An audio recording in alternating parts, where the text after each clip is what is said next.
Welcome to the Integrative Medicine Podcast. I'm Dr. Jordan Robertson. In this podcast, the best of both worlds of medicine come together, informing you of your healthcare options. This podcast is for the ultra-discerning, highly critical, and results-oriented health consumer, filtering out the good, the bad, and the real ugly when it comes to health information. As your host, my mission is to help you navigate the world of evidence-based integrative care and confidently make choices to help you live your best life. Enjoy!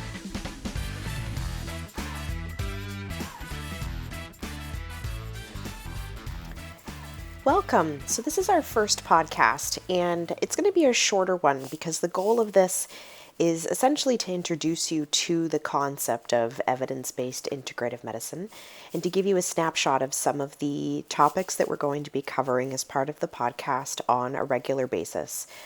I'm Dr. Jordan Robertson, and I'm a naturopathic doctor, and I have a unique background actually in both critical appraisal and medical literature review.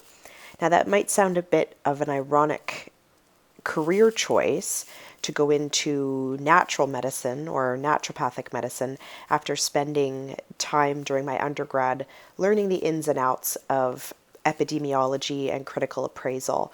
However, I feel that integrative medicine has a tremendous amount to offer to conventional care, and there actually is profound evidence for the use of integrative medicine for various conditions. And so my role or my goal here in doing this podcast is essentially to reach a broader or wider audience than what we do one-on-one in clinical practice. And I think there is a bigger message that is needing to be delivered about reading information in medicine, health information, given the sort of the vast amount of information that the average patient has access to now with the internet.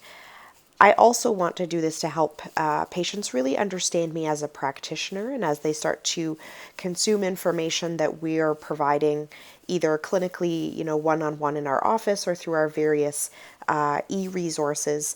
I really think it's important that you connect with and that you trust the practitioner that you're working with. And so one of my other goals of this podcast is to demonstrate to sort of a wider audience of what they should be looking for in an integrative practitioner and how we may be able to help support them. My third goal is to basically to help listeners understand the complexity of clinical decision making. And we often sort of leave patients out of clinical decision making, and that's actually not where medicine should be going. That shouldn't be the goal of medicine, is to have your practitioner or your doctor sort of impart their power and their knowledge onto you as this unworthy patient. We actually should be helping patients sort of advocate for their own values and goals in the context of their health, but also to help them understand the complexity of how we translate research into clinical decision making. And this is something that we've struggled with in medicine since its inception, essentially. But we've tried sort of to adopt these systems, and this is where evidence-based medicine comes from. And so I'd like to spend some time discussing that, and in the context of various health topics, we can see sort of where those complexities lie, and that's going to be something we try and accomplish in the podcast.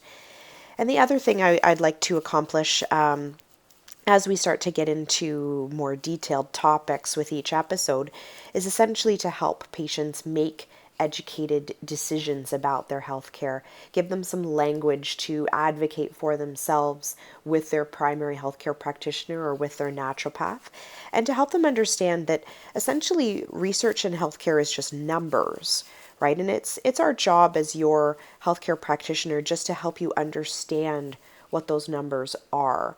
Whether or not those numbers are important is actually up to you.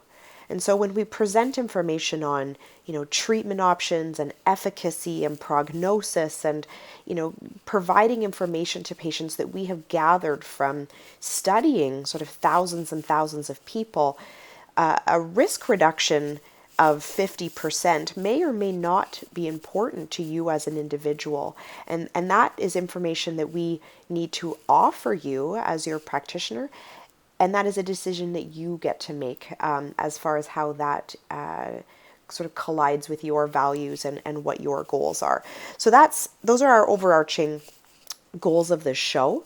And I hope that you enjoy it. Just to give you a little bit of background about myself, so where did this girl come from?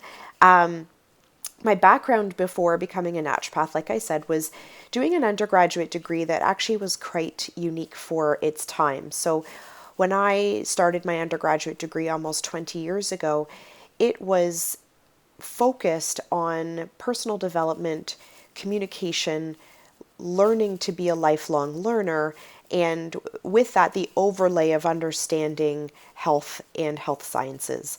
And so one of the big components of that program was to learn critical appraisal skills. And what critical appraisal is essentially the business of reading things and deciding how true they are. And so in science and in health, that's a tremendously valuable or important tool and skill for a clinician to have, because we're bombarded on a daily basis with thousands of articles on various health topics, and sifting through that as a practitioner and deciding what's right and what's not right and what's valuable or relevant and what isn't is actually a quite important skill. I love the complexity of decision making, and I view my role in healthcare as being a resource of information so that patients can ultimately make good decisions. And what I mean about good decisions is that meaning that they feel good to them. So I'm not saying a good decision as in that's what I would do, but a good decision is one that they can feel comfortable with, that they feel autonomous in, and that they feel like they've had a significant role in understanding and making that decision. Again, I don't think that's ironic that I've chosen a path of more integrative care versus conventional care, because I actually feel, especially working in Ontario, that I have quite a bit of freedom to discuss treatment options with patients, whether they're natural treatment options or not. I've actually taught at McMaster University in various roles for the last 10 years, helping students learn how to learn, helping to facilitate research projects on integrative care, teaching things like critical appraisal of diet and lifestyle, which actually requires a unique lens to read that research. And I've worked with McMaster Medical School in various capacities to, again, help their students or their future doctors to be understand how to read a trial on diet or how to read a trial on fish oil, because we actually need different skills to understand information in integrative care, different than when we're reading a trial on drug therapy.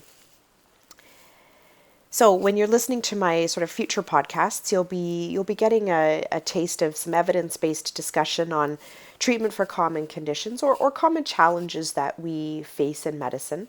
We're going to talk quite a bit about bias. And so that's, bias as in like your personal bias against or for various substances or interventions, but also in research. It's very difficult for us to not introduce bias, as we select a study population or as we select a drug or as we select a amount of time to study patients, and even what we decide to publish or not. There's a lot of room for bias and misinterpretation of information, and that's hopefully something that we're going to be discussing as well. We're also going to talk quite a bit about assessment. So for me, I think this is an area of information that patients really could use to advocate for their own healthcare options. And so understanding what assessment strategies and lab work and imaging is available to help understand their medical condition is quite important. And that's going to be one of the goals of the show, as well as presenting treatment options and what their relative success is. And so, like I said, everything in medicine is really just numbers. Deciding whether or not they're important is going to be what's important to you. This idea of evidence-based medicine is actually mostly a Canadian-driven concept. It was developed at McMaster University much before my time, but it came from this sort of realization that authority and experience, which was traditionally how we taught medicine, was actually not a reliable way of making decisions. And so there was a group of researchers. They actually weren't doctors themselves, but there was a group of researchers who realized that the on-the-fly experiential decision-making that was being made by supervisors and by attending physicians was not a reliable or accurate way of making good decisions. And they were teaching their residents, based on what they knew and not necessarily what was the most current or what was the most effective, but it was what they had come to know as truth. And so they tried to develop this concept of evidence-based medicine so that we would have a systematic way of making decisions rather than just doing what our elders had done before us. And this concept was also developed under the realization that it's actually really difficult for us to transport knowledge from a study into clinical practice. And so quite often what's being looked at biomedically as far as research doesn't create clinically meaningful results. And so we may lower some lab value with a test, but that lab value changing doesn't actually impact the patient's life, or maybe it doesn't even impact their lifespan. And so this concept of evidence-based medicine was trying to help us adopt strategies to not only educate physicians on how to choose the most appropriate treatment, but how do we sort of derive information that we're getting from research and turn that into something that's clinically applicable. And for me, when I think about naturopathic doctors, for us to be considered part of evidence-based treatment of disease, we really need to be willing to free ourselves from bias that natural is more important than efficacy, right? And so we need to know, especially if we're going to have a role or a significant role in primary care, that we are not going to talk about something being natural for the sake of it being natural, right? We don't want to choose a treatment option just because it's natural. I want to help patients make decisions about choosing a treatment option because it's effective. And if their value is for that treatment to be the most natural, at least we've educated them on what their options are. And if they choose the more natural one, if it's less effective, and that feels like a good decision to them, then great, we've really done our job. But I think as integrative practitioners, if we don't present all the options or we don't understand the efficacy of potential treatment options, we're actually doing a bit of a disservice to our patients. So for me, when I'm approaching a topic, and we're going to, as we approach some various topics through the podcast, we need to know the evidence for efficacy and the shortcomings of conventional care to even understand whether or not we should use an integrative practice to support a patient. Off in this first episode is it's a idea that I talk about, or I say, honey, I don't think the headline was about you. So it's very common that patients will bring information or headlines or newspaper articles into the office with sort of catastrophic news about something that they're eating or doing that's just now horrible for them, or very, very exciting and thrilling news that by maybe including some food would be sort of the cure for their illness or disease. So again, one of the challenges we have in research is the applicability of results to our general patient population. And so, this little checklist is actually quite important for clinicians as well. So if you're a clinician that's listening and you do have difficulty, extracting information from studies and figuring out how to turn that into a clinical decision, basically we have to figure out when a study's been published on something, pick a various special tropical fruit that now has claims for treating some chronic disease. We have to look at how that study was conducted and how they found their participants. Did they use the whole fruit? Did they use the juice? Did they use some special patented version of the fruit that no one can reproduce? Those studies have very rigorous inclusion criteria. And, they may have actually only studied an indigenous population or a subset of a population, or maybe they've only studied women or they've only studied children. That makes it very difficult to apply the data they've found to our general population. And so what you have to ask yourself as a clinician or even as a person of the public reading an information article is, are you similar enough, or is your patient similar enough to the study population that they maybe would have even been included in the study, right? So if the study population for a treatment for let's say acne was done on people that were 12 years old to 18 years old, can we apply that same information to a 45-year-old who still experiences acne? Are we sure that the reason that a 45-year-old has acne is the same as the reason that a 12-year-old has acne? And if we think that's true, then maybe we can apply the information we've found from the study. And so it's very often when we read a headline about some special cure, or now, we read that something that we do on a daily basis is now suddenly very harmful for us. It's often been studied in a unique population, and you may or may not actually apply as a person who would, even be included in that study.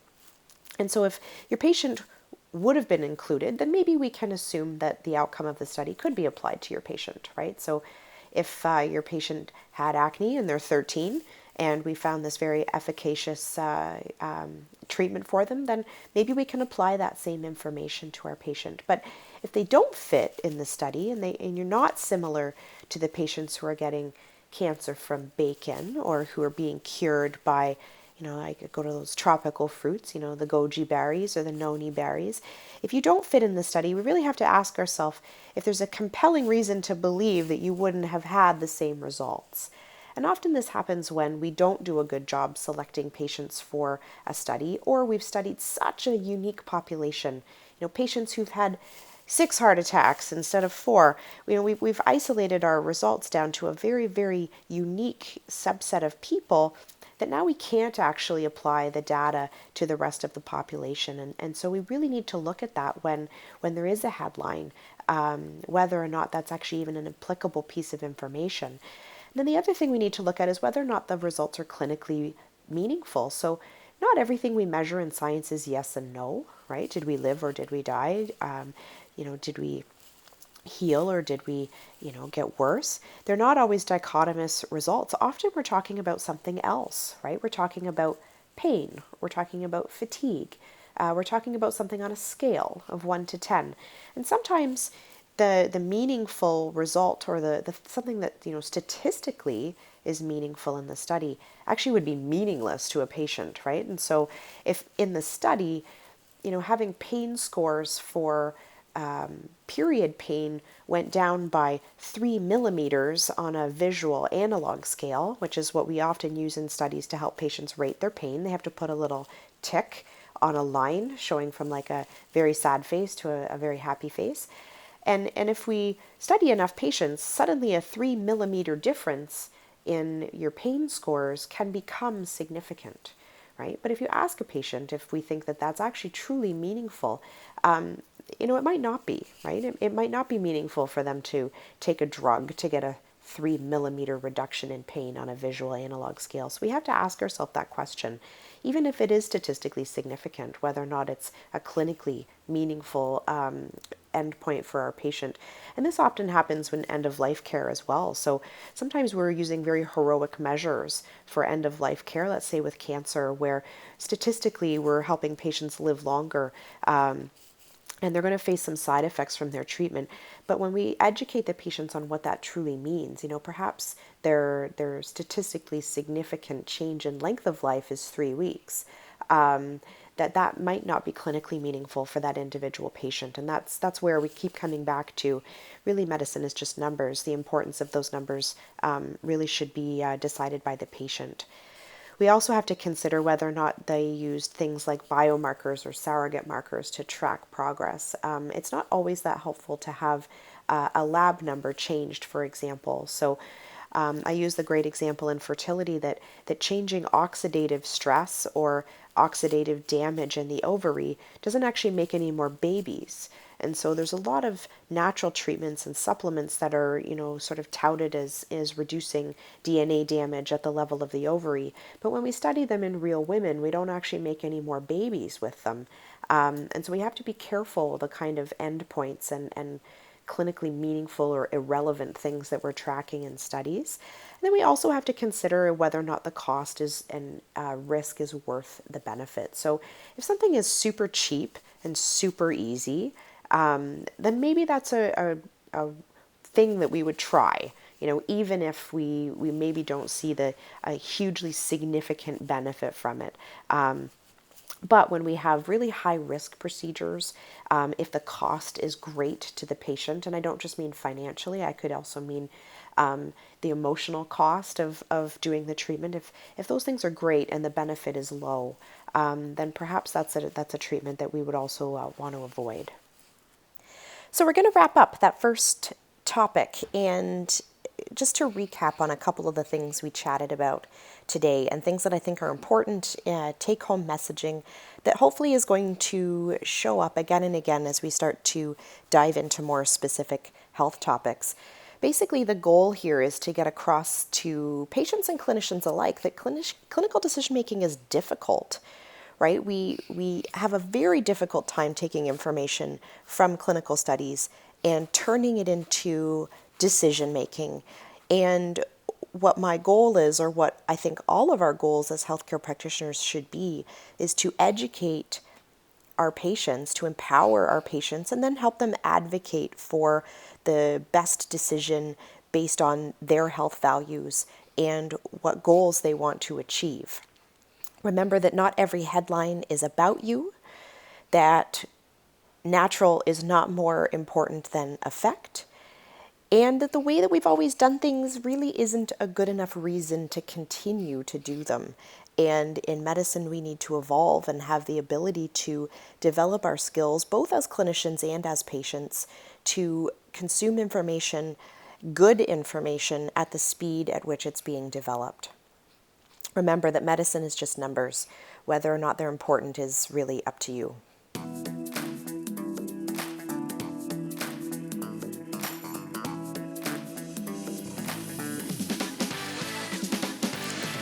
This concludes our episode of the Integrative Medicine Podcast.